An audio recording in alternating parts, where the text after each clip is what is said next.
పాట పాడుకుందాం.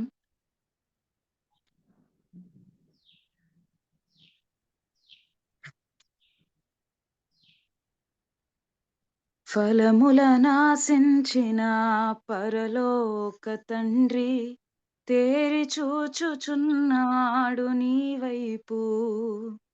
ఫలములనాశించిన పరలోక తండ్రి తేరి చూచుచున్నాడు నీ వైపు. ప్రేమతో నిన్ను పెంచిన ప్రియ తోటమాలి పరీక్షించుచున్నాడు నీ కాపు. ప్రేమతో నిన్ను పెంచిన ప్రియ తోటమాలి పరీక్షించుచున్నాడు నీ కాపు.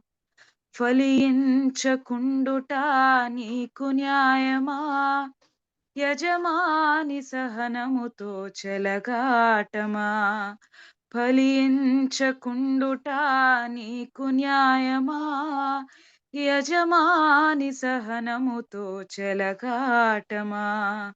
ఫలములనాశించిన పరలోక తండ్రి తేరి చూచుచున్నాడు నీ వైపు. ఐగుప్తు నుండి పెరికి తెచ్చినాడు, సంగ ద్రాక్ష తోటలో నిన్ను నాటినాడు. ఐగుప్తు నుండి పెరికి తెచ్చినాడు, సంఘ ద్రాక్ష తోటలో నిన్ను నాటినాడు. చుట్టూ త్రవ్వి ఎరువు వేసి నీరు పోసినాడు, చుట్టూ త్రవ్వి ఎరువు వేసి నీరు పోసినాడు. తన స్వాస్థ్యముగా నిన్ను ప్రత్యేకపరచినాడు, తన స్వాస్థ్యముగా నిన్ను ప్రత్యేకపరచినాడు. ఫలించకుండుట నీకు న్యాయమా? యజమాని సహనముతో చెలగాటమా? ఫలించకుండుట నీకు న్యాయమా? యజమాని సహనముతో చెలగాటమా? ఫలములనాశించిన పరలోక తండ్రి తేరి చూచుచున్నాడు నీ వైపు. ప్రేమతో నిన్ను పెంచిన ప్రియ తోటమాలి పరీక్షించుచున్నాడు నీ కాపు. ప్రేమతో నిన్ను పెంచిన ప్రియ తోటమాలి పరీక్షించుచున్నాడు నీ కాపు.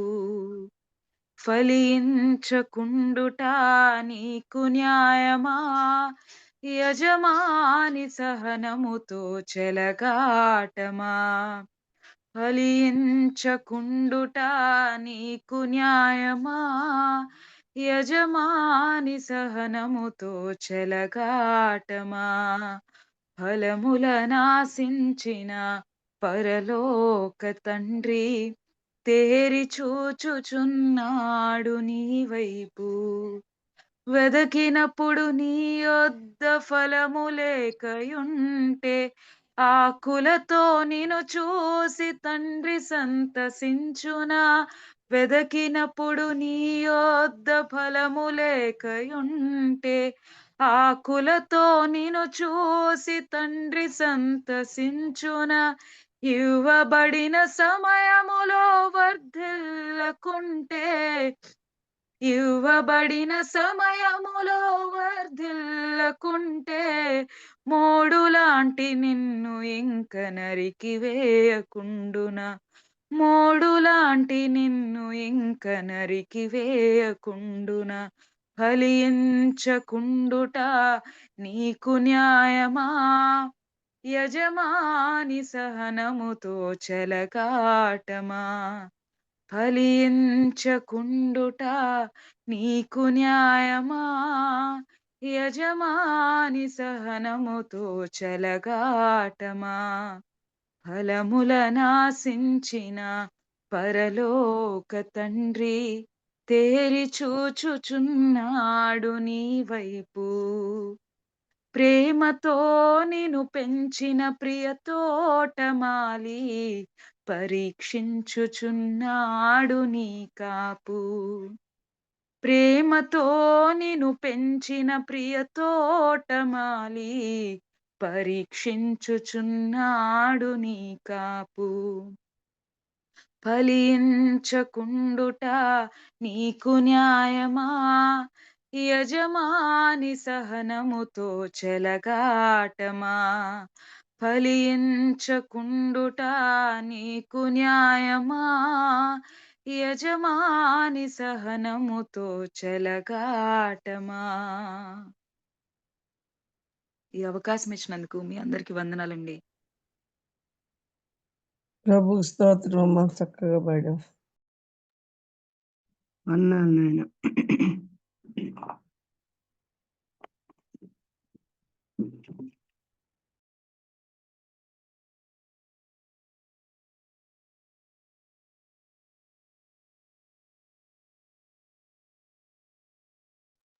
మ్యూట్ లో ఉన్నారు sister. Amruthavalli Amruthavalli sorry mute లో పడిపోయింది, పవర్ పోయింది మాకు సడన్ గా. సో చక్కటి పాట పాడి వినిపించిన తేనియకు వందనాలు. నిజంగా తేనియ లాంటి పాటనే పాడింది, ఎంతో రమ్యమైన పాటను ఎంచుకొని పాడింది. ఈ మధ్య కాలంలో చాలా మటుకు మనం వాక్యం వింటున్నా, నాకైతే అనిపిస్తుంది దేవుడు పదే పదే హెచ్చరిస్తున్నాడు అని. మళ్ళీ ఫలాలు లేకపోతే నరికివేస్తానని, మరి ఇష్టమైన ద్రాక్ష తోటలో నాటుకున్న అంజూరపు చెట్లు మనమని, ఆయన ఫలాలు వెతకవచ్చినప్పుడు లేకపోతే మరి తీసేస్తాడని. ఎంత అర్థయుక్తమైన పాట కదా. వాళ్ళని ఎంతో మరి రక్షించుకున్నాడు, మరి నీరు కట్టాడు, ఎరువులేసి ఫలించాలని ఆశపడితే మనం ఏం ఫలించలేదు అంటే మరి దాన్ని కొట్టివేయడానికి ఆయన వెనకాడడు కదా. మరి అట్లా మరి తోటమాలిని ఇంకొక మారు చూస్తామని మన కోసం తండ్రి యొద్ద విజ్ఞాపన చేస్తున్న యేసయ్యను బట్టి వందనాలు. మరి ఆయన మన కోసం దినదినము దేవుడి దగ్గర చేతులు చాస్తున్నాడు కాబట్టి మనం ఆయనకు విధేయులయ్యండి, దినదినము ప్రభు దగ్గర మన కోసం చేతులు చాపకుండా అనే ఆయన చిత్తానుసారం మనం జీవించాలని ఇంత హెచ్చరిక పాటను మరి మనం విన్నాము. అట్లా ప్రసంగాలు కూడా వింటున్నాము దినము. మన చక్క పాట పాడినటువంటి తేనియకు ఎస్తేర్ ప్రేయర్ వారియర్ గ్రూప్ నుంచి వందనాలు చెల్లిస్తున్నామమ్మా. కేజీ ఇప్పుడు మనకు వాక్యం అందించిన ఏంటన్నా సహోదరి ఇంతకు ముందే మనతో మాట్లాడారు సిస్టర్, అంతకుముందు ఒకసారి. మరి సుమతి సిస్టరు, సుమతి విల్సన్ గారు, మరి ఆమెను గురించి మరొకసారి కేజీఆ సిస్టర్ పరిచయం చేస్తారేమో. కేజీఆ. ఓకే.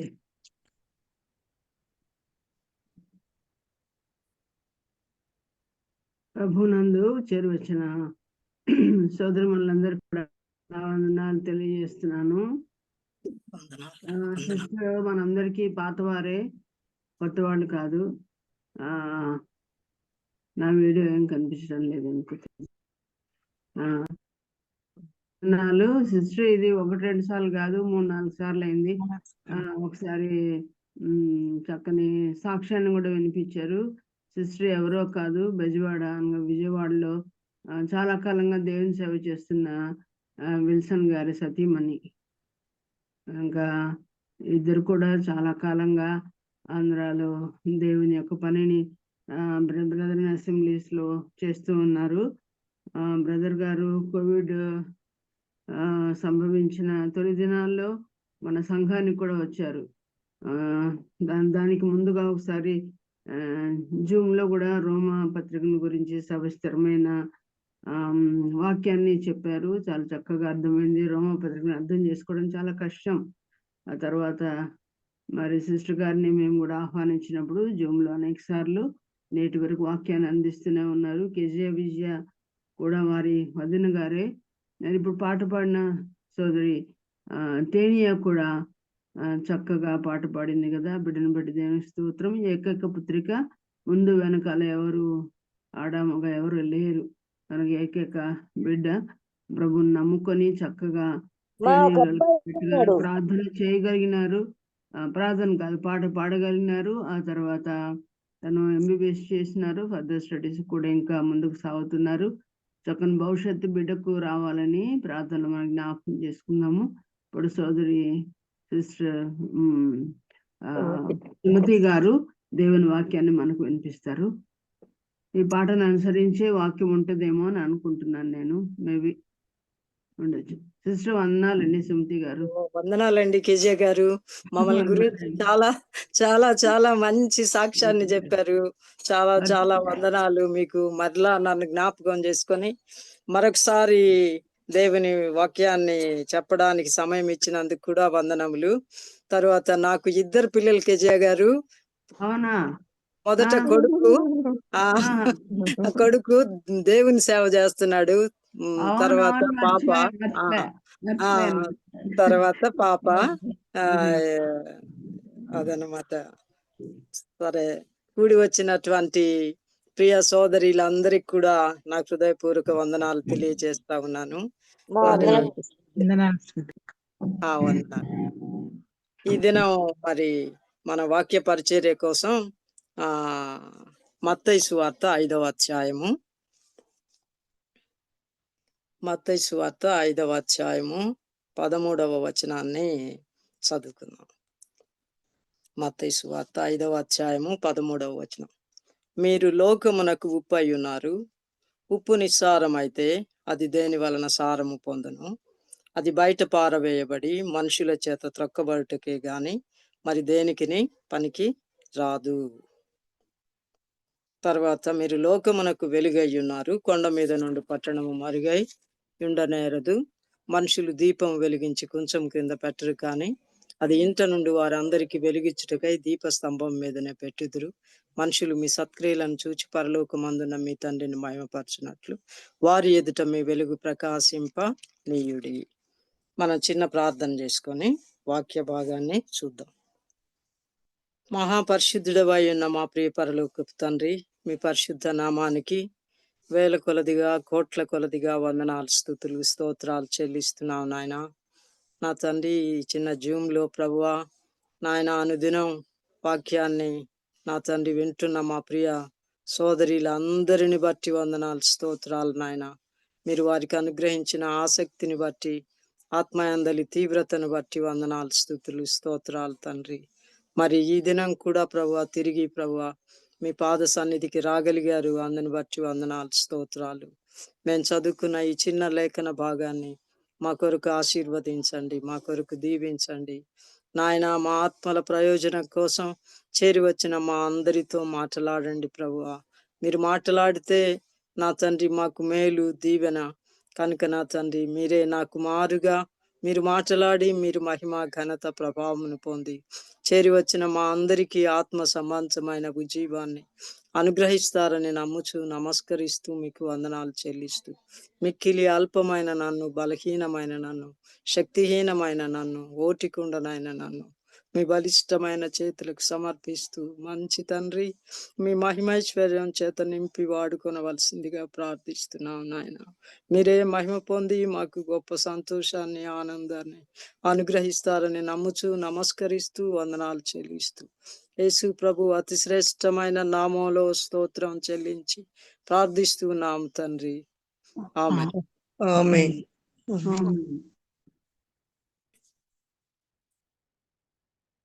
మనం చదువుకున్న ఈ చిన్న భాగంలో మరి ప్రభు అయిన యేసుక్రీస్తే మరి కొండ మీదకి ఎక్కి కూర్చున్నప్పుడు ఆయన శిష్యులు ఆయన యొద్దకు వచ్చినట్టుగా మత్తయి సువార్త 5వ అధ్యాయం 1వ వచనాన్ని మనం చూడగలం. ఆయన ఆ జన సమూహములను చూచి కొండ ఎక్కి కూర్చుండగా ఆయన శిష్యులు ఆయన యొద్దకు వచ్చిరి అని కనబడతాం. శిష్యులు దేవుని దగ్గరకు రాగా అక్కడ జన సమూహాలను చూసి ఆయన అక్కడ కొండ మీద వాళ్ళతోటి మాట్లాడుతా ఉన్నాడు.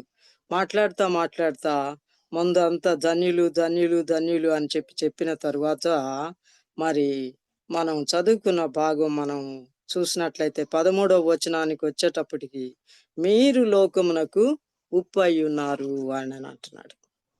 మీరు లోకమునకు ఉప్పు అయి ఉన్నారు. ఉప్పు నిస్సారమైతే అది దేని వలన సారము పొందును? అది బయట పారవేయబడి మనుషుల చేత త్రొక్కబడుటకే గాని మరి దేనికిని పనికి రాదు అని చెప్పి చెప్పడం జరుగుతూ ఉంది. కనుక మరి మనుషులను చూసి దేవుడు ఇచ్చిన పోలిక ఉప్పు, మీరు ఉప్పు అయి ఉన్నారు అంటున్నాడు. తర్వాత మరి వాళ్ళ శిష్యులనే ఉప్పు అయి అని పిలిచిన దేవుడు మనల్ని కూడా ఈ దినాన మీరు లోకమునకు ఉప్పు అయి ఉన్నారు అని పిలుస్తున్నాడు. మనం లోకానికి ఉప్పు. ఉప్పు ఎంత అవసరం అంటే మరి ఉప్పు లేకుండా అసలు ఏ కూర ఉండదు, ఏ పచ్చడి ఉండదు. ఉప్పు లేకపోతే అది ఎంత చికెన్ కర్రీ అయినా కూడా దాన్ని తినరు, పారేస్తారు. కనుక ఉప్పు లోకానికి ఎంతో అవసరమై ఉన్నదన్నమాట. ఎంతో అవసరమై ఉన్నది. ఉప్పు లోకానికి మనకి ఎంతో అవసరం. అలాగే మనం కూడా లోకానికి ఎంతో అవసరం. మన కుటుంబాలకి ఎంతో అవసరం. మరి మనం లేకపోతే రుచి ఉండదు. ఉప్పు లక్షణాలు 2. ఒకటి ఉప్పు రుచినిస్తది. తర్వాత ఉప్పు ఏం చేస్తది చెప్పండి? ఉప్పు భద్రతనిస్తుంది. భద్రతనిస్తుంది. తర్వాత ఉప్పు చెడిపోకుండా చెడిపోకుండా ఆ! భద్రత అదే కాపాడేది. పదార్థాలు చెడిపోకుండా కాపాడుతా ఉంది. ఒకవేళ చెడిపోయిన వాటిని కూడా కొన్నిసార్లు ఏం చేస్తది? బాగు చేస్తది. ఉప్పు లక్షణం మరి చెడిపోకుండా చేయటం, ఒకవేళ చెడిపోయి ఉంటే చెడిపోయిన వాటిని బాగు చేసే లక్షణం. తర్వాత ఉప్పు మరి సారాన్నిస్తది. ఉప్పు సారం అంటే రుచినిస్తది. ఉప్పు లేకపోతే ఏ కూర రుచి ఉండదు, ఏ పచ్చడి రుచి ఉండదు, ఏది రుచిగా ఉండదు. మనందరికీ తెలిసినటువంటి సంగతే. స్త్రీలంగా, సహోదరులంగా మరి ఎప్పుడు మనం వంటగదిలో ఉప్పుని ఎల్లప్పుడూ చూస్తా ఉంటాం. ఎల్లప్పుడూ చూసేది ఏంటంటే వంటగదిలో ఉప్పు. కనుక ఉప్పు దేవుడు మనల్ని ఉప్పు అంటున్నాడు. మనం ఉప్పుని ఉప్పు ఉప్పు ఉప్పు అనుకుంటుంటే దేవుడు మనల్ని ఏమంటున్నాడు? మీరు ఉప్పు అంటున్నాడు. మీరు ఉప్పు అంటున్నాడు. ఉప్పు అంటే దేవునికి కూడా ఇష్టమే. లేవియా కాండము 2వ అధ్యాయం 13వ వచనాన్ని ఒకసారి చూడండి. లేవియా కాండము 13వ అధ్యాయము.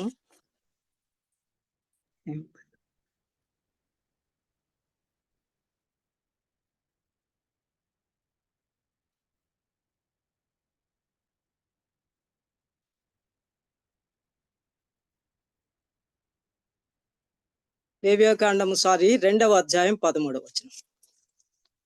లేవి కాండము 2వ అధ్యాయము 13వ వచనం.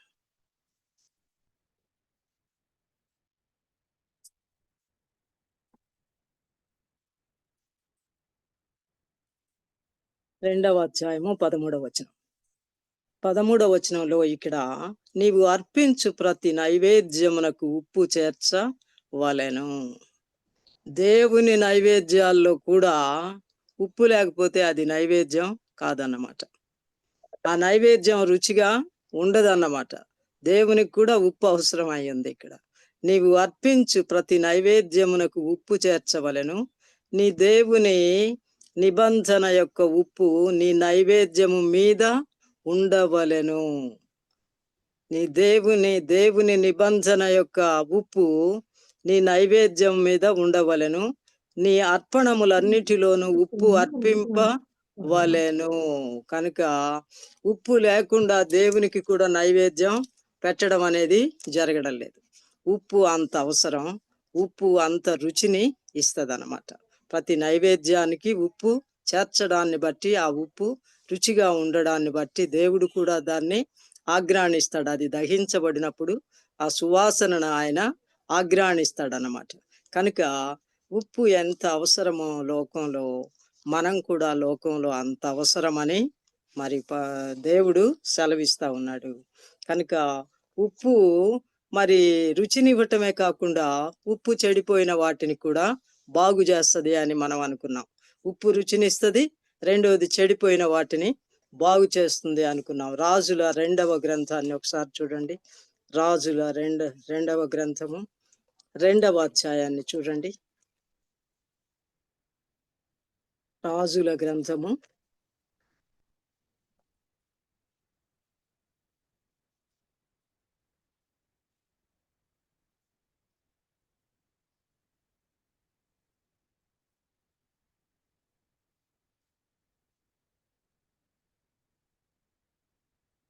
రాజుల 2వ గ్రంథము. 21 వచనము.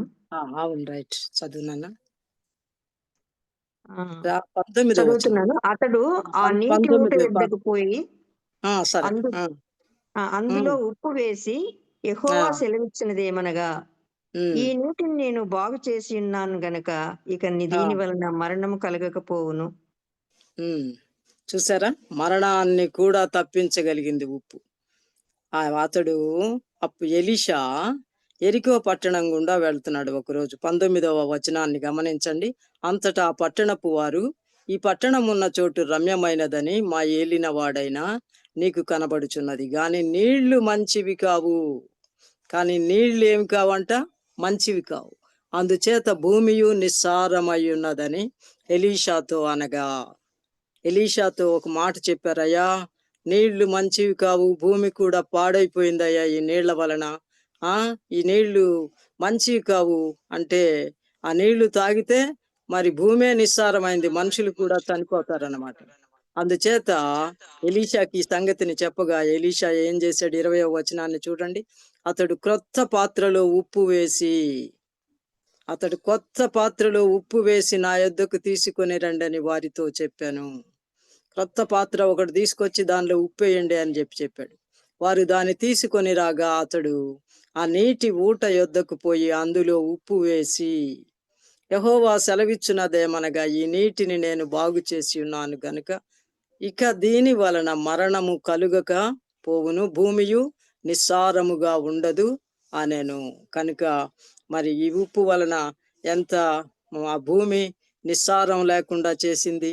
ఆ తర్వాత ఆ నీటి వలన మరణం, తాగిన వాళ్ళు మరణించకుండా చేసింది. ఉప్పు నిజంగా ఎంత మేలు చేస్తా ఉందో చూడండి. మరణాన్ని తప్పిస్తా ఉంది, నీటిని బాగు చేసింది, భూమిని బాగు చేసింది. మరి ఉప్పు వలన ఎంత ప్రయోజనమో మనకి ఇక్కడ కనిపిస్తా ఉంది. ఉప్పు మరి క్రొత్త పాత్రలో వేసి తీసుకొని రాగా దాన్ని ఎక్కడ వేశాడు? ఆ నీళ్లలో వేశాడు. ఆ నీటి ఊట యొద్ద తీసుకెళ్లి కలపగా మరి అది బాగుపడినట్టుగా దైవ గ్రంథం మనకి సెలవిస్తుంది. కనుక ఉప్పుకున్నటువంటి లక్షణాలు మనం చూస్తా ఉన్నాం. ఉప్పు ఎంత మంచి లక్షణాలు కలిగి, ఎంత మేలుకరంగా, ఎంత దీవెనకరంగా మనకి ఉపయోగపడుతుందో అనే సంగతిని మనము చూడగలిగాము. అయితే మనల్ని ఉప్పు అంటున్నాడు దేవుడు. మనం ఎలాగ ఉప్పుగా ఉండగలం? మనం ఎలా రుచికరంగా ఉండగలం? మనం ఎలా మరి చెడిపోయిన వాటిని బాగు చేయగలం? మనం ఎలా మరి పాడైపోయినటువంటి వాటిని బాగు చేయగలం అనేటటువంటి సంగతిని గురించి ఒకసారి మనం చూద్దాం. చూడండి, కొలస్సీయులకు రాసినటువంటి పత్రిక 4వ అధ్యాయము 6వ వచనం. కొలస్సీయులకు రాసిన పత్రిక తీస్తే ఎవరైనా దయచేసి చదవచ్చు కూడా. 4వ అధ్యాయము 4వ అధ్యాయము 6వ వచనాన్ని చూడండి. ప్రతి మనిషినికి ఏలాగు ప్రత్యుత్తరం ఇయ్యవలెనో అది మీరు తెలుసుకొనుటకై మీ సంభాషణ ఉప్పు వేసినట్టు ఎల్లప్పుడూ రుచిగలదిగాను కృపాసహితముగాను ఉండనీయుడి. అది కనుక మనం మనుషులం కదా, మనం ఎట్లా ఉప్పులాగా ఉండగలం? దేవుడేమో మీరు లోకమునకు ఉప్పు అయి ఉన్నారు అని అంటున్నాడు. ఉప్పుకేమో చాలా చాలా మంచి మంచి లక్షణాలు ఉన్నాయి. చెడిపోయిన వాటిని బాగు చేసింది, చెడిపోయిన నీళ్లను బాగు చేసింది, చెడిపోయిన భూమిని బాగు చేసింది, మరి అక్కడ మరణం లేకుండా చేసింది ఉప్పు. కానీ మరి మనం మరి ఉప్పు రుచినిచ్చింది. మరి దేవుని నైవేద్యాలన్నింటికి కూడా ఉప్పు చేరిస్తే దేవుడు దానిని ఆఘ్రాణిస్తా ఉన్నాడు. కానీ మనకి ఎట్లా వస్తాయి అటువంటి లక్షణాలు? మనలో నుంచి ఎలా బయటకు వస్తుంది? ఉప్పుకున్నటువంటి లక్షణాలు ఎలా బయటకు వస్తాయి మనలో నుంచి అంటే, ఇక్కడ చెప్తున్నాడు మనలో మనం కూడా ఉప్పులాగా మరి రుచినివ్వగలమంట. మనం కూడా ఉప్పులాగా పాడైపోయిన వాటిని బాగు చేయగలమని మరి దేవుడు మనకి ఉప్పు అని పేరు పెట్టడం జరిగింది. మీరు లోకమునకు ఉప్పై ఉన్నారు అని దేవుడు మనల్ని పిలుస్తా ఉన్నాడు అనమాట. ఇక్కడ మనం చూసినప్పుడు పౌలు గారు కూడా ఒక మాట ఇక్కడ చెప్తా ఉన్నాడు. 4వ అధ్యాయం 6వ వచనంలో మరి ఏమని చెప్తున్నాడంటే, సంఘమునకు వెలుపటి వారి ఎడల జ్ఞానము కలిగి నడుచుకొనుడి, ప్రతి మనుష్యునికి ఎలాగు ప్రత్యుత్తరం ఇయ్యవలెను అది మీరు తెలుసుకొనుటకై మీ సంభాషణ ఉప్పు వేసినట్లు ఎల్లప్పుడూ రుచిగలదిగాను కృపాసహితముగాను ఉండనీయుడి అంటున్నాడు. మన సంభాషణ ఎల్లప్పుడూ ఎలా ఉండాలంట? ఉప్పు మాదిరిగా ఉండాలి. ఉప్పు వేస్తే కూర ఎంత రుచిగా ఉంటుందో మన సంభాషణ కూడా రుచికరంగా, దీవెనకరంగా, ఆశీర్వాదకరంగా, అనేకులకు ఉపయోగకరంగా ఉండాలన్నది దైవ గ్రంథం యొక్క ఉద్దేశం. సంభాషణ అనడంతోనే ఇద్దరు కనిపిస్తారు. ఒక్కళ్ళే మాట్లాడుకుంటే అది సంభాషణ అని అనబడదు. ఇద్దరు కలిసి మాట్లాడేది సంభాషణ అని దైవ గ్రంథం సెలవిస్తుంది. మరి ఇద్దరు కలిసి మాట్లాడినటువంటి సంగతి ఒకటి మనం చూద్దాం. ఫస్ట్లోనే ఆది కాండంలోనే మరి అవ్వ, మరి తర్వాత ఎవరు మాట్లాడారు చెప్పండి? సాతాను. 3వ అధ్యాయం చూడండి దయచేసి. ఆది కాండము 3వ అధ్యాయం.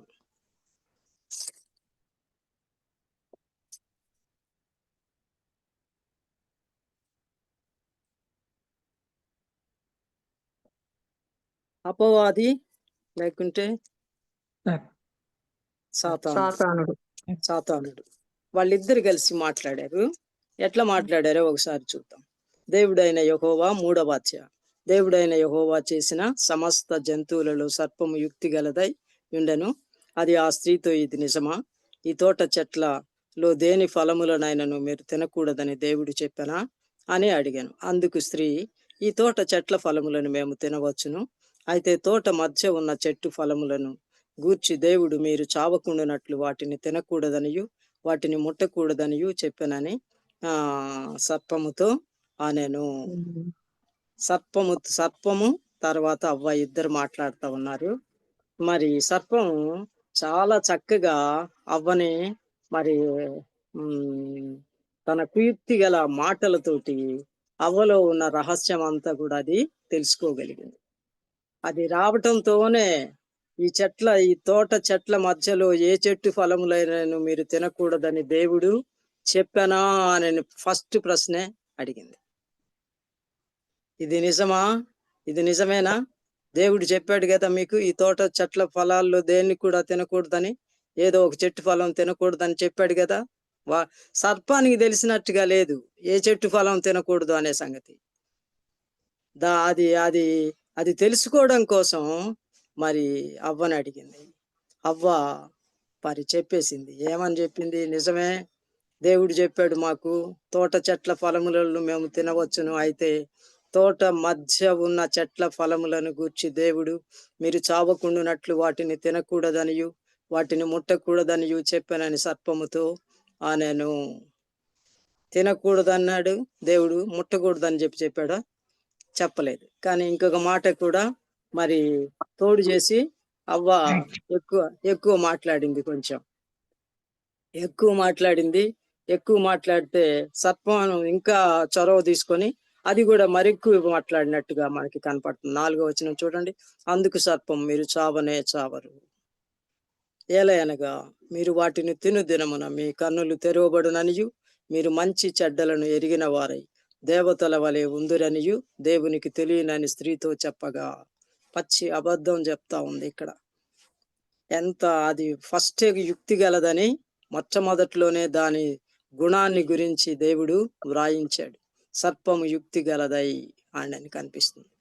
ఇక్కడికి వచ్చేటప్పటికి అవ్వతోటి చక్కగా అవ్వ దానితోటి మాట్లాడడం మొదలు పెట్టేటప్పటికి ఇక్కడ రెండోసారి ఏమని చెప్తుంది? మీరు అసలు చచ్చిపోరని పచ్చి అబద్ధం చెప్పి అవ్వని మోసం చేయడానికి ప్రయత్నిస్తూ ఉంది.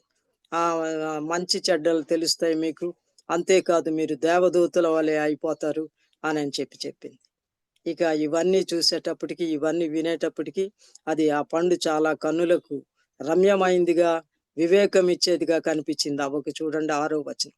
స్త్రీ, ఆ వృక్షము ఆహారమునకు మంచిది, కన్నులకు అందమైనది, వివేకమిచ్చు రమ్యమైనది నయుండుట చూచినప్పుడు ఆమె దాని ఫలములలో కొన్ని తీసుకొని తిని తనతో పాటు తన భర్తకును ఇచ్చాను. అర్థమైందా? ఎంత మోసపరచబడింది.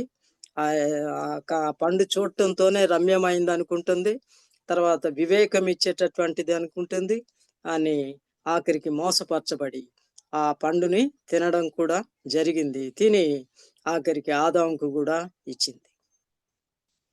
దేవుడు తినవద్దని చెప్పిన పండుని తినడానికి సర్పం కారణమైంది. వాళ్ళిద్దరి సంభాషణ ఆఖరికి దేవుని ఆజ్ఞను అతిక్రమించేటట్టు చేసింది. వాళ్ళిద్దరి సంభాషణ మరి వాళ్ళకే శాపం కాకుండా లోకం మొత్తానికి శాపం తెచ్చింది. వాళ్ళు సంభాషణ ఎట్లుంది? రుచికరంగా ఉందా? మేలుకరంగా ఉందా? కీడుకరంగా ఉందా? వాళ్ళిద్దరి సంభాషణ సర్వ మానవాళికి కీడును తెచ్చింది. ఎంత అబద్ధాలు, పచ్చి అబద్ధాలు చెప్పి అవ్వని మోసం చేసి ఆఖరికి లోకానికి మరణం తెచ్చారు. ఆజ్ఞ అతిక్రమమే పాపము, పాపం వలన వచ్చు జీతము మరణము. వాళ్ళిద్దరి సంభాషణ లోకానికి ఎంతో కీడు తెచ్చినట్టుగా దైవ గ్రంథం సెలవిస్తుంది. అందుకనే మాట్లాడేటప్పుడు చాలా జాగ్రత్తగా మాట్లాడాలి.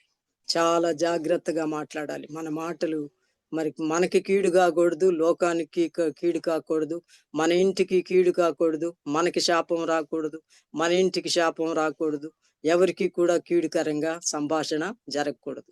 మొట్టమొదట్లోనే పరిశుద్ధ గ్రంథంలో ఇద్దరి సంభాషణ లోకానికి మరణాన్ని తెచ్చింది. ఉప్పు మరణాన్ని నుంచి తప్పించేదైతే ఉప్పు, ఇక్కడ వీళ్ళకిద్దరిలో ఉప్పు లేదు. వీళ్ళ సంభాషణ ఉప్పు కాదు, కనుక వీళ్ళకి మరణం వచ్చింది. కారణం ఏంటంటే వీళ్ళ సంభాషణలో ఉప్పు కనపట్టలేదు. వీళ్ళ సంభాషణ అంత లోక సంభాషణ, రమ్యంగా ఉందంట, వివేకంగా ఉందంట. అంత లోకం ఏది? నేత్రాశ, శరీరాశ, జీవపుడంబాల గురించినటువంటి సంభాషణగా కనిపిస్తా ఉంది.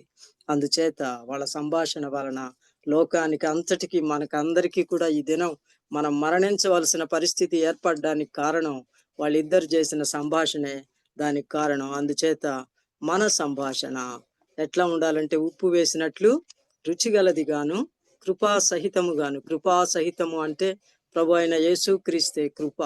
ఆ కృపయు సత్యము యేసు ద్వారా కల్గెను అని దైవ గ్రంథం సెలవిస్తా ఉంది. ఇప్పుడు మరొక ఇద్దరు సంభాషణ చూద్దాం. చూడండి, క్రొత్త నిబంధనకి రండి. క్రొత్త నిబంధనలో లూకాసు వార్త చూద్దాం. లూకాసు వార్త మొదటి అధ్యాయాన్ని చూడండి.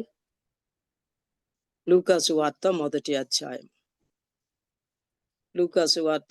అధ్యాయము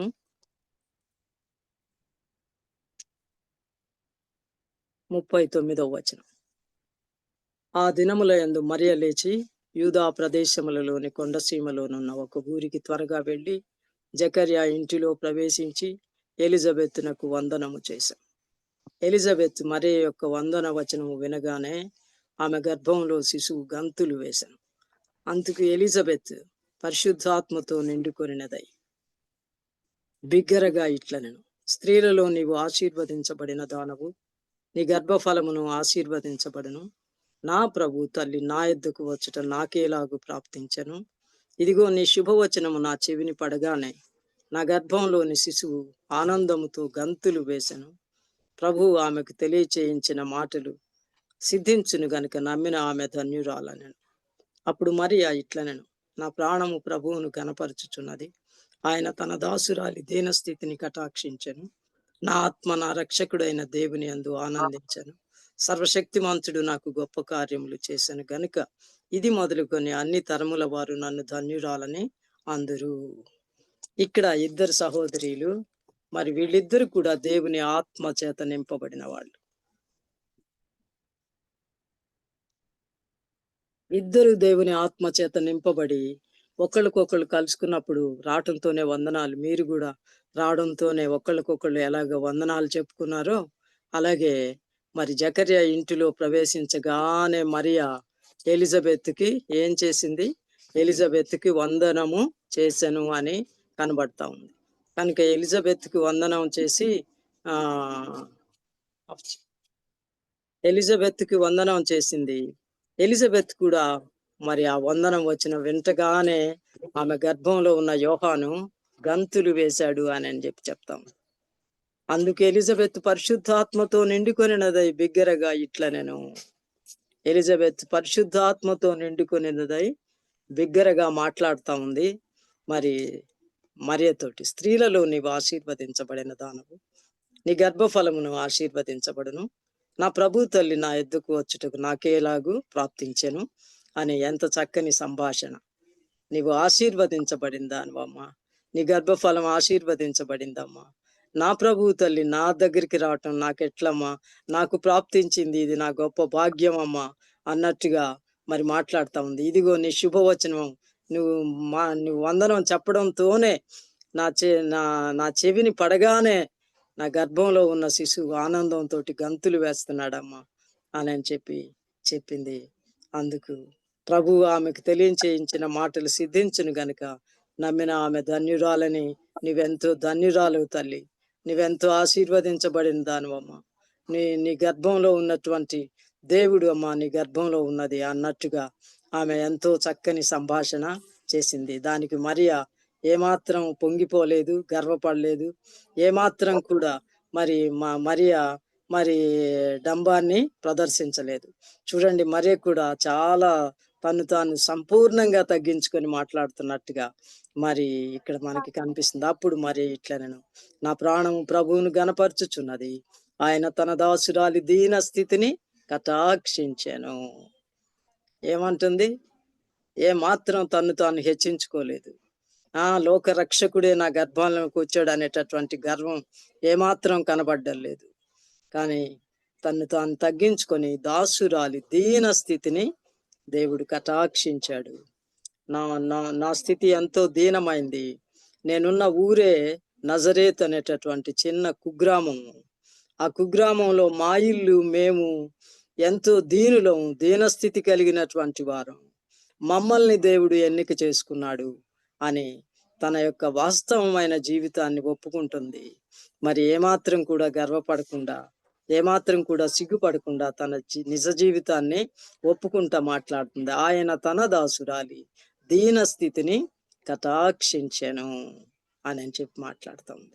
నా ఆత్మ నా రక్షకుడైన దేవుని యందు ఆనందించెను, సర్వశక్తిమంతుడు నాకు గొప్ప కార్యములు చేసెను గనుక ఇది మొదలుకొని అన్ని తరముల వారు నన్ను ధన్యురాలందరూ. ఆయన నామము పరిశుద్ధము, ఆయనకు భయపడు వారి మీద ఆయన కనికరము తరతరములుండును అని చక్కని సంభాషణ ఇద్దరు ఒకళ్ళతో ఒకళ్ళు చేశారు. ఈ సంభాషణలో ఆశీర్వాదాలు తప్ప, దీవెనలు తప్ప మరే ఇతరమైన సంగతులు లేవు. లోక సంబంధమైన సంగతులు లేవు, శరీరానికి సంబంధించిన సంగతులు లేవు. నేత్రాశ, శరీరాశ, జీవపు డంబాలకి సంబంధించిన సంగతులు ఏమి కూడా లేదు. ఇద్దరు దేవుని పిల్లలు. అందుచేత వీళ్ళ సంభాషణ ఎలా ఉంది?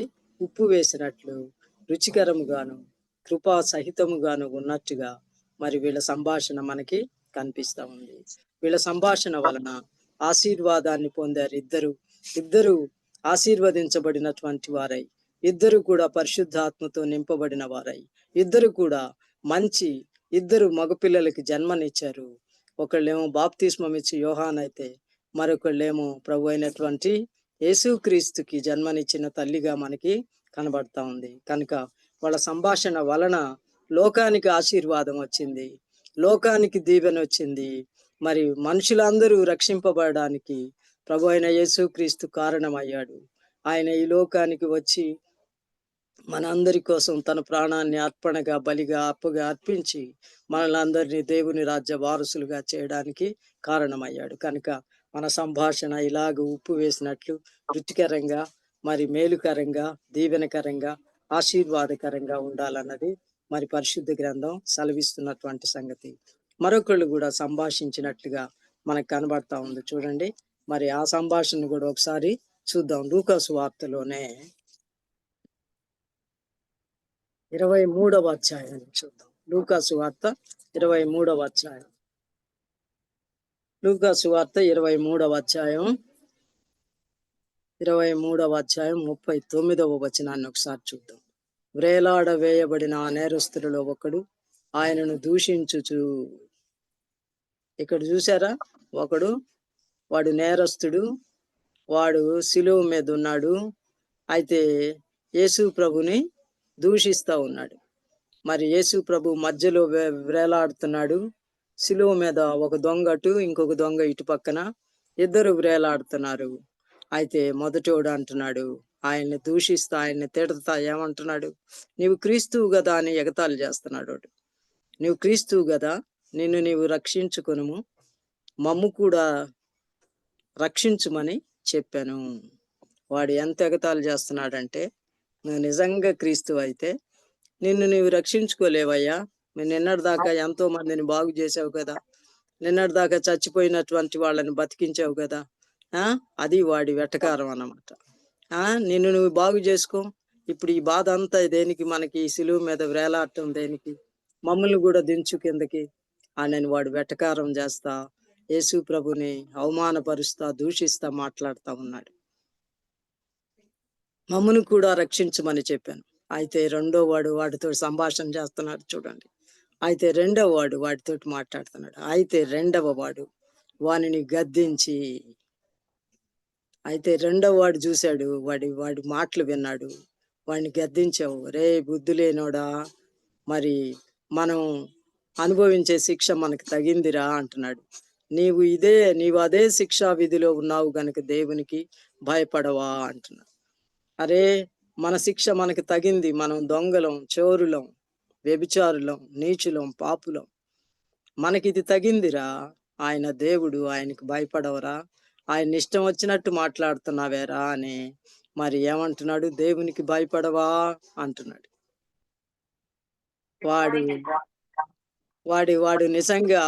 వాడు నిజంగా గ్రహించాడు, మరి వేలాడుచున్నటువంటి ఆయన దేవుడని గ్రహించాడు. వాడు ఇంకా ఏమంటున్నాడంటే, మనకైతే ఇది న్యాయమే, మనము చేసిన దానికి తగిన ఫలము పొందుచున్నాము గాని ఈయన ఏ తప్పిదమును చేయలేదని చెప్పి. ఎంత చక్కని సంభాషణ. అరే, మనకిది న్యాయం రా, మనం చేసిన పాపానికి తగిన శిక్షను మనం అనుభవిస్తున్నాంరా, కానీ ఆయన దేవుడు, ఆయనకి భయపడాలిరా మనం, మరి ఆ తగిన ఫలం మనం పొందుచున్నాం. కానీ ఆయన ఒక్క పాపం కూడా చేయలేదురా సిలువ మీదకి రావటానికి. వాడు నిజంగా యేసు ప్రభుని చాలా గమనించాడని నేను అనుకుంటున్నాను. లేకపోతే దేవుడని తెలుసుకున్నాడు, తర్వాత ఆయన ఏ తప్పిదం కూడా చేయలేదని తెలుసుకున్నాడు. తెలుసుకున్న తర్వాత మరి ఏం మాట్లాడుతున్నాడంటే 42వ వచనం చూడండి. 42వ వచనం, ఆయనను చూచి యేసు, నీవు నీ రాజ్యములోనికి వచ్చినప్పుడు నన్ను జ్ఞాపకము చేసుకొని మనను. ఆఖరికి వాడు ఒక చిన్న ప్రార్థన కూడా చేస్తున్నాడు సిలువలో. అయ్యా అయ్యా, నీకు ఒక రాజ్యం ఉందయ్యా, నీవు దేవుడవయ్యా, నీకు ఒక రాజ్యం ఉందని నాకు తెలుసయ్యా, నీవు నీ రాజ్యంతో వచ్చేటప్పుడయ్యా ఈ పాపాత్ముడినైనా నన్ను ఒక్కసారి జ్ఞాపకం చేసుకయ్యా అని చెప్పి అంటున్నాడు. వాడు చేసినటువంటి ఆ దీన ప్రార్థనకి దేవుడు వెంటనే జవాబిచ్చాడు, ఆలస్యం చేయకుండా జవాబిచ్చాడు. చూడండి 43వ వచనం, అందుకు ఆయన వానితో, నేడు నీవు నాతో కూడా పరదైసులో ఉందువని నిశ్చయముగా నీతో చెప్పుచున్నాను. ఎంత మంచి సంభాషణ చేశాడు వాడు. యేసు ప్రభుతో కూడా చాలా చక్కని సంభాషణ చేశాడు. చాలా చక్కని చిన్న ప్రార్థన చేసిన, చాలా చిన్న ప్రార్థన, చాలా చక్కని సంభాషణ చేశాడు. అయ్యా, నీకు ఒక రాజ్యం ఉందని నాకు తెలుసయ్యా, నీ రాజ్యంతో వచ్చేటప్పుడు నన్ను జ్ఞాపకం చేసుకోయ్యా అంటే యేసు ప్రభు మొదటోడితోటి మాట్లాడలేదు, కానీ రెండో వాడితోటి అంటున్నాడు, నేడు నీవు నాతో కూడా పరదైసులో ఉందువనెను. కనుక వాడి సంభాషణ అంతా గర్వంతో కూడిన సంభాషణ చేశాడు మొదటోడు. జీవాధిపతిని ఎదురుగా పెట్టుకోవని వాడు కూడా తన్ను తాను తగ్గించుకొని, దేవా, పాపినైన నన్ను కరుణించి నన్ను కూడా మీ రాజ్యంలో చేర్చుకయ్యా అని అనుండట్టయితే వాడు తప్పకుండా దేవుని రాజ్యంలో ఉండేవాడే. కానీ వాడి గర్వపు సంభాషణ వలన వాడు నిత్య నాశనానికి వెళ్ళాడు. వీని యొక్క వినయం విధేయతతో కూడిన సంభాషణ వలన మరి వీడు నిత్య జీవంలో ప్రవేశించాడు. కనుక మన సంభాషణ ఉప్పు వేసినట్టుగా రుచికలదిగాను కృపా సహితముగాను ఉండవలనని దైవ గ్రంథం సెలవిస్తూ ఉంది. మనం ఎవరితో సంభాషించినా కూడా చాలా రుచికరమైన సంభాషణ చేయాలి. కానీ మరి ఇదిగో ఈ కఠినమైన సంభాషణ, గర్వంతో కూడిన మాటలు కలిగిన సంభాషణ, మరి అసూయతో, కక్ష, భేదాలు, విమతాలతో కూడిన సంభాషణ చేయకూడదని, శరీర కార్యములు ఏవి కూడా మన సంభాషణలోనికి రాకూడదని దైవ గ్రంథం సెలవిస్తుంది. సంభాషణ అనడంతోనే మనం మనకి గుర్తొచ్చేది ఏంటి చెప్పండి? దేంతో సంభాషణ చేస్తాం మనం? నాలుకతోటి. అవును ఫోన్. కదా? నాలుకతోటే కదా మనం సంభాషణ చేసేది. కనుక నాలుక ఎటువంటిదో యాకోబు చాలా చక్కగా చెప్పాడు. మన నాలుకను గురించి యాకోబు చాలా చక్కగా తన ఆ గ్రంథంలో రాశాడు చూడండి. 3వ అధ్యాయం. నాలుకతోటి మనం సంభాషణ చేస్తాం గనుక మన నాలుక ఎటువంటిదో మరి ఆయన చెప్పాడు. నా సహోదరులారా, బోధకులమైన మనము మరి కఠినమైన తీర్పు పొందుదుమని తెలుసుకొని మీలో అనేకులు బోధకులు కాకుండుడి. అనేక విషయములలో మనమందరము తప్పిపోవచ్చున్నాము. ఎవడైనను మాట యందు తప్పని ఎడల అట్టివాడు లోపం లేనివాడై తన సర్వ శరీరమును స్వాధీనం అందించుకున్న శక్తి గలవాడగును. గుర్రములు మనకు లోబడుటకై నోటికి కళ్ళెం పెట్టుకుంటే వాటి శరీరం అంతయు త్రిప్పుదుము కదా. అలాగే ఓడలను కూడా చూడుడి, అవి ఎంతో గొప్పవై పెనుగాలి కొట్టుకొని పోబడినను ఓడ నడుపు వాని ఉద్దేశము చొప్పున మిక్కిలి చిన్నదగు చుక్కాని చేత త్రిప్పబడును. అలాగుననే నాలుక కూడా చిన్న అవయవమైనను బహుగా అదిరిపడును. కనుక పెద్ద పెద్ద ఓడలనైనా తిప్పొచ్చంట, తర్వాత ఎటువంటి గుర్రాలనైనా స్వాధీనం చేసుకోవచ్చు అంట, కానీ నాలుకను స్వాధీనపరచుకోలేము అనేటటువంటి సంగతిని మరి యాకోబు రాస్తా ఉన్నాడు. ఇది చాలా చిన్నదే కానీ బహుగా అదిరిపడుతుంది, బహుగా అదిరిపడుతుంది. అంతేకాదు, ఇక్కడ మనం ఉప్పు అని దేవుడు అంటుంటే మనలో ఉన్న నాలుక నిప్పు అంటున్నాడు. చూడండి, ఎంత కొంచెము నిప్పు, ఎంత కొంచెము నిప్పు ఎంత విస్తారమైన అడవిని తగులబెట్టును. నాలుక అగ్నియే. కనుక మనం ఉప్పు అయితే మనలో అగ్ని ఉంది. ఆ అగ్ని మరి దహిస్తుంది, మనుషుల్ని దహిస్తుంది. కనుక అందుచేత మన నాలుకను మనం స్వాధీనం చేసుకోవాలి. నాలుక అగ్ని అని చెప్పి మరి యాకోబు వ్రాస్తా ఉన్నాడు. నాలుక అగ్నియే. నాలుక మన అవయవములలో ఉంచబడిన పాప ప్రపంచమై సర్వ శరీరమునకు మాలిన్యము కలుగ చేయును. కనుక పాప ప్రపంచం ఎక్కడో లేదు, మన నాలుకలోనే, మన శరీరంలోనే ఒక అవయవం మరి పాప ప్రపంచమై ఉండగా మనం బహుజాగ్రత్తగా ఉండాలి. మన మాటలు బహుజాగ్రత్తగా ఉండాలి. మనం ఏది మాట్లాడినా మరి రుచికరమైనటువంటి సంభాషణ చేయాలి, కానీ కీడుకరమైన సంభాషణ చేయకూడదు అని దైవ గ్రంథం మనకి సెలవిస్తుంది. చూడండి ఏమంటున్నాడు? పాప ప్రపంచమై సర్వ శరీరమునకు మాలిన్యము కలుగ చేయును. సర్వ శరీరానికి మలినాన్ని తెస్తుంది. మన మాటలు మనకి మలినాన్ని తెస్తాయి. అందుచేత జాగ్రత్తగా ఉండాలి. ఇప్పుడు బూతులు సరసోక్తులు మాట్లాడే వాళ్ళని చూస్తే వాళ్ళ శరీరం అంతా ఏమైపోయినట్టు? మలినం అయినట్టే కదా. మరి కనుక అటువంటి మాటలు బొత్తిగా మన నోటికి రాకూడదన్నమాట. ఆ తర్వాత ఏమంటున్నాడు? ప్రకృతి చక్రమునకు చిచ్చు పెట్టును. మరి ప్రపంచ సర్వ శరీరమునకు మాలిన్యము కలుగ చేయుచు ప్రకృతి చక్రమునకే చిచ్చు పెడతదంట. అది నరకము చేత చిచ్చు పెట్టబడును. ఆఖరికి ఎక్కడ దేవుడు కాలుస్తాడంటే మన నాలుకని నరకానికి వెళ్తే ఆ నరకంలో అక్కడ కాల్చబడుతుంది అని చెప్పి చెప్తున్నాడు. మృగ పక్షి సర్ప జలచరములు ప్రతి జాతియు నరజాతి చేత సాధువాయను గాని ఏ నరుడును నాలుకను సాధు చేయ నేరడు. అది మరణకరమైన విషముతో నిండినది, అది నిరర్గళమైన దుష్టత్వమే. దీనితో తండ్రి అయిన ప్రభువును స్తుతింతుము, దీనితోనే దేవుని పోలికగా పుట్టిన మనుషులను శపింతుము. ఒక్క నోట నుండి ఏ ఆశీర్వచనమును శాపవచనమును బయలు వెళ్ళున నా సహోదరులారా, ఇలాగుండకూడదు. ఒక్క నీటి బుగ్గలో ఒక్క జల నుండి తీయని నీరును చేదు నీరును ఊరునా అంటున్నాడు. కనుక సహోదరులారా, అంజూరపు చెట్టున ఒలీవ పండ్లైనను ద్రాక్ష తీగను అంజూరపు పండ్లైనను కొయ్యుదురా. అటువలనే ఉప్పు నీళ్లలో నుండి తీయని నీళ్లు ఊరవు. కనుక మరి చాలా జాగ్రత్తగా ఉండాలి మనం దేని విషయంలో అంటే నాలుక విషయంలో, మన సంభాషణ విషయంలో, మనం మాట్లాడే విషయంలో చాలా జాగ్రత్తగా ఉండాలి. ఒక్క నోట్లో నుంచి శాపవచనం, ఆ తర్వాత ఆశీర్వచనం రాకూడదు అని అంటున్నాడు. ఒక్క జల నుంచి చేదు నీళ్లు మంచి నీళ్లు ఎలాగా ఊరవో అలాగే మన నోట్లో నుంచి శాపవచనం, తర్వాత మన నోట్లో నుంచి ఆశీర్వచనం రాకూడదు ఆయనని అంటున్నాడు. కనుక నాలుక విషయంలో చాలా జాగ్రత్తగా ఉండాలి.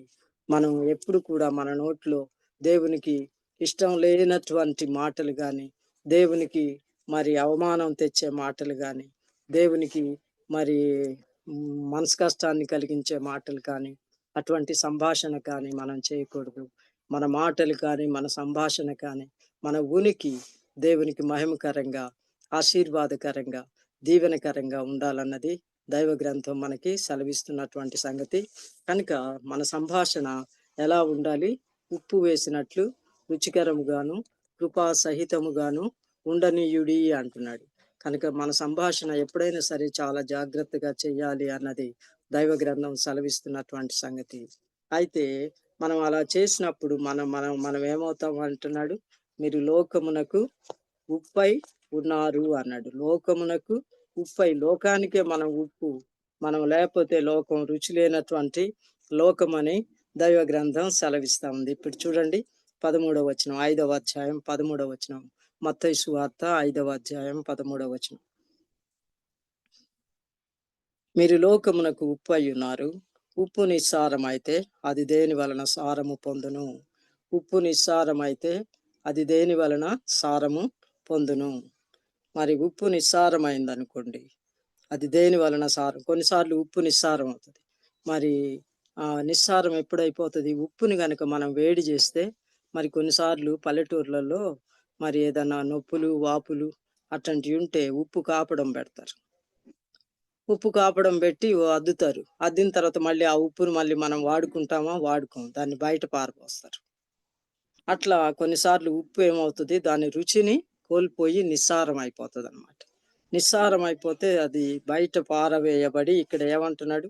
అది బయట పారవేయబడి మనుషుల చేత త్రొక్కబట్టకే గాని మరి దేనికిని పనికి రాదు. మరి దేనికి కూడా పనికి రాదని చెప్పి చెప్తున్నాడు. నిస్సారమైన ఉప్పు వలన ఆ ఉప్పు దేనికి పనికి రాదు. మనం వాడుకోవడానికి పనికి రాదు.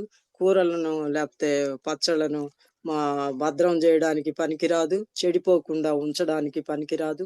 దేనికి పనికిరాదు. మరి దేనికి పనికిరాని ఉప్పులాగా ఉండకూడదని మరి దేవుడు మనకి తెలియచేస్తున్నాడు. దేనికి పనికిరాని ఉప్పు అయింది ఎవరు చెప్పండి? లోతు భార్య. లోతు భార్య. Very good. ఆదికాండము 19వ అధ్యాయాన్ని ఒకసారి చూడండి. ఆదికాండము 19వ అధ్యాయం.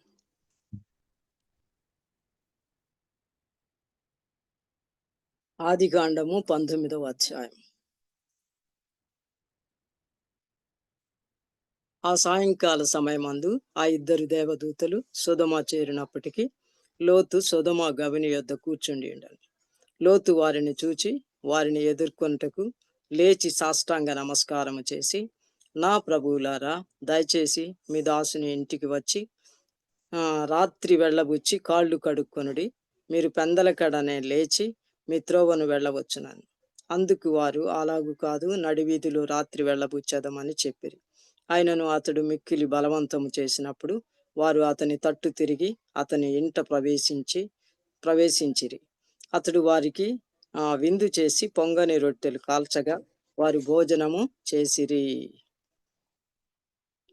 వారు పండుకొనక మునుపు, ఇంకా అది అవసరం లేదు. కనుక ఇక్కడ మనం చూస్తే ఆ ఇంటికి వచ్చినప్పుడు దేవదూతలు, ఆ ఇంట్లో లోతు తప్ప ఎవరు కనపడలేదు.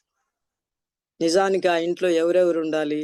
లోతు భార్య ఉండాలి, లోతు ఇద్దరు కుమార్తెలు ఉండాలి. వాళ్ళు ముగ్గురు కనపడలేదు. లోతే వాళ్ళని ఇంటికి పిలిచాడు. లోతే కాళ్ళు కడుక్కోమని చెప్తున్నాడు. అది కూడా ముందుది వెనక్కి తిప్పి మాట్లాడుతున్నాడు. ఈ రాత్రి వెళ్ళబుచ్చి తర్వాత కాళ్ళు కడుక్కొని తర్వాత పెందలు కడిపోతుర్లే అంటున్నాడు. ఇష్టం వచ్చినట్టు మాట్లాడుతున్నాడు. లోతు కూడా తడబడబడుతున్నాడు. అయితే ఏది ఏమైనా మరి వాళ్ళని తన ఇంటికి ఆహ్వానించాడు. వాళ్ళకి లోతుకి ఒక అలవాటు ఉంది. అబ్రహాము దగ్గర పెరిగిన వాడు కాబట్టి, అబ్రహాము ఎలాగ దేవునికి ఆతిథ్యం ఇస్తాడో తెలుసు కాబట్టి, ఇక్కడ లోతు ఆ అలవాటు చొప్పున వాళ్ళు అసలు రాము మీ ఇంటికి, మేము నడివీధిలో ఉంటామన్నారు. తెలుసు వీళ్ళ సంగతి, వాళ్ళకు కూడా తెలిసే మేము అసలు మీ ఇంటికి రాము, మేము నడివీధిలో ఉంటామంటే కూడా ఏం చేశాడు? బలవంతాన వాళ్ళని ఇంటికి తీసుకొచ్చి పాపం ఒక్కడే విందు చేశాడు. ఒక్కడే విందు చేసి పొంగని రొట్టెలు కాల్చగా వారి భోజనము చేసిరి. లోతు భార్య ఎక్కడా కనబట్టలేదు, పిల్లలు ఎక్కడా కనబట్టలేదు. సరే, ఏది ఏమైనా అబ్రహాము ప్రార్థనను ఆలకించి దేవుడు ఈ లోతుని తన కుటుంబాన్ని ఎలాగైనా తప్పించాలని ఆయన ఉద్దేశించి వాళ్ళకు ఒక మాట చెప్తాడు. చూడండి, 19వ అధ్యాయము 16వ వచనం, లేకుంటే 15 నుంచి చదువుకుందాం. తెల్లవారినప్పుడు ఆ దూతలు లోతును త్వరపెట్టి, లెమ్ము, ఈ ఊరి దోష శిక్షలో నశించిపోకుండా నీ భార్యను, ఇక్కడనున్న నీ 2 కుమార్తెలను తీసుకొని రమ్మని చెప్పిరి. అతడు తడవు చేసెను. అప్పుడు అతని మీద యెహోవా కనికరపడినందువలన ఆ మనుషులు అతని చేతిని, అతని భార్య చేతిని, అతని 2 కుమార్తెల చేతులను పట్టుకొని వెలుపలికి తీసుకొని వచ్చి ఆ ఊరి బయట ఉంచిరి. ఆ దూతలు వారిని వెలుపలికి తీసుకొని వచ్చిన తరువాత ఆయన, నీ ప్రాణమును దక్కించుకున్నట్లు పారిపొమ్ము, నీ వెనుక చూడకము, ఈ మైదానములో ఎక్కడను నిలువక నీవు నశించిపోకుండా ఆ పర్వతమునకు పారిపోమ్మని చెప్పగా, ఇక్కడ మరి వాళ్ళని ఎట్ల కొట్ల రక్షించాలని అబ్రహాము ప్రార్థనను బట్టి వాళ్ళు తడవు చేస్తున్నా కూడా, ఆలస్యం చేస్తున్నా కూడా వాళ్ళ చేతులు పట్టుకొని బయటికి లాక్కొని వచ్చి బయట ఊరి వెలుపలికి తీసుకొచ్చి, మీరు ఇక పరిగెత్తండి, ఇక్కడ నిలబడబాకండి, ఇక్కడ వెనుక తట్టు చూడొద్దు, ఎంత ఖండితంగా చెప్పారు. పారిపోము, నీ వెనుక చూడకుము, ఈ మైదానంలో ఎక్కడ నిలవబాకండి, నీవు నశించిపోతావు, ఎక్కడ నిలబడినా నశించిపోతావు, వెనుక తట్టు చూసినా నశించిపోతావు, కనుక నశించిపోకుండా మీరందరూ కూడా మీ ప్రాణాలను దక్కించుకొనడానికి పారిపోండి అని చెప్పి చెప్తే, ఈమె ఏం చేసింది? లోతు భార్య ఏం చేసిందో ఒకసారి చూద్దాం.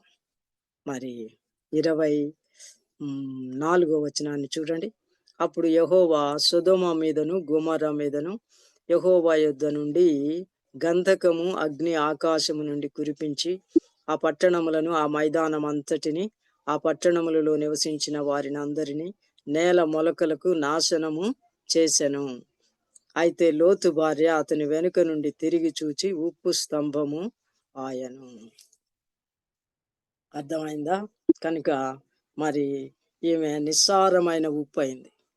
బయట పారవేయబడి త్రొక్కబడుటకే గాని ఈమె జీవితం దేనికి పనికి రాలేదు. మరి ఇంట్లో పిల్లలకు పనికి రాలేదు, ఇంట్లో తన భర్తకు ఉపయోగపడలేదు, పైగా దేవునికి ఏమాత్రం ఉపయోగపడలేదు. ఆఖరికి దేవుని ఆజ్ఞను అతిక్రమించింది. వెనుక చూడొద్దు అంటే వెనుక చూసింది. వెనుక చూసి ఉప్పు స్తంభం అయింది, ఎవరికి పనికి రాకుండా పోయింది. కనుక మనం ఇలాగుండకూడదు. మరి ఉప్పు నిస్సారమైతే ఏమైపోతుందంట? ఉప్పు నిస్సారమైతే మరి అది బయట పారవేయబడి మనుషుల చేత త్రొక్కబడుటకే కానీ మరి దేనికిని పనికిరాదు అని కనిపిస్తా ఉంది. కనుక మనం లోతు భార్య మనకెంతైనా పాఠం. మరి యేసు ప్రభు వచ్చే దినాలలో మనం ఉన్నాం.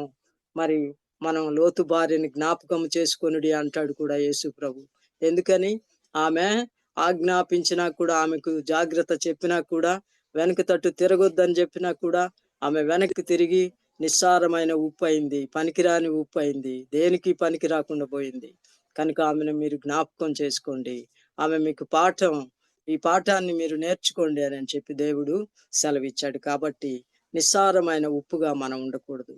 దేవుడు మనల్ని మరి ఉప్పు అని చెప్పి పిలుస్తున్నాడు. మీరు లోకమునకు ఉప్పు అయి ఉన్నారు. కనుక ఉప్పు నిస్సారం అయితే అది దేని వలన సారము పొందును? అది బయట పారవేయబడి మనుషుల చేత త్రొక్కబడుటకే కానీ మరి దేనికి నీ పనికిరాదు అని చెప్పి చెప్తా ఉండగా, మనం దేనికి పనికిరాని వాళ్ళంగా కాకుండా అందరికీ పనికి వచ్చే వాళ్ళంగా, దేవునికి పనికి వచ్చే వాళ్ళంగా, మన ఇంటి వాళ్ళకు పనికి వచ్చే వాళ్ళంగా, అందరికీ ప్రయోజనకరంగా ఉండడానికి పరిశుద్ధాత్మ దేవుడు మన అందరికీ ఈ సాయంకాల సమయంలో సహాయము చేయును గాక. వందనాలు సిస్టర్. మరి వందనాలు సిస్టర్. చక్కటి వంద- వాక్యం అందించిన సుమతి సిస్టర్ కి వందనాలు.